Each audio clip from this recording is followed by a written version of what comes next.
Bonjour Pascal, donc je suis Julien Bec, vigneron au domaine familial à Epfig. Je suis la deuxième génération de metteurs en bouteille au domaine et en fait on a une exploitation aujourd'hui d'à peu près 14 hectares en production. Là on termine les vendanges par le Gewürztraminer en vendange tardive.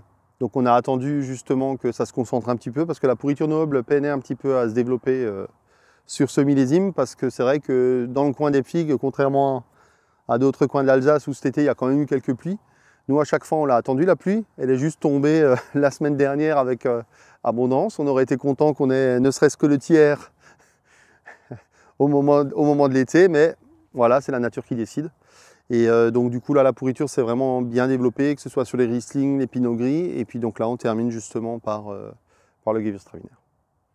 On est assez content, la qualité est très bonne. Par contre, c'est vrai que quand on attendait la pluie au mois de juillet, vers le 20 juillet, on s'est pris un orage de grêle.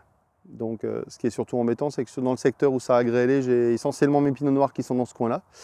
Donc c'est vrai qu'on était déjà juste sur ce cépage-là, donc on va devoir faire avec le peu que la nature nous a donné cette année. Mais bon, on espère que l'an prochain, il y aura une petite compensation et que la nature voudra bien nous donner un peu plus de raisin dans ce cépage.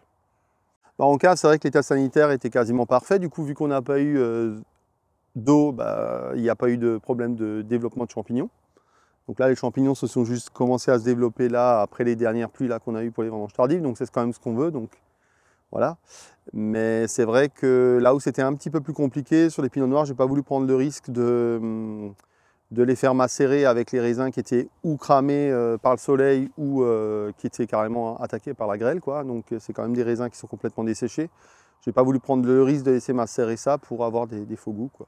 Donc c'est vrai qu'on a passé un peu plus de temps avec l'équipe sérieuse de vendangeurs qu'on a, qui nous aide bien là-dedans, dans la démarche de faire toujours quelque chose de top chaque année. Donc ils nous aident bien là-dessus, ils ont compris ce qu'on veut vendanger et pas, et on est content de les avoir.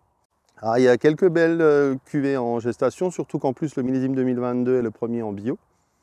Donc après 3 années de conversion, c'est le premier millésime en bio. Et puis il y a quelques cuvées de prévues pour le début de l'année prochaine, donc à suivre. Tu peux nous en dire un petit peu plus Il faut vraiment attendre? Il faut attendre parce que ce n'est pas encore totalement décidé, donc on verra ça. Voilà. Merci. On va vous surprendre aussi l'année prochaine, en 2023.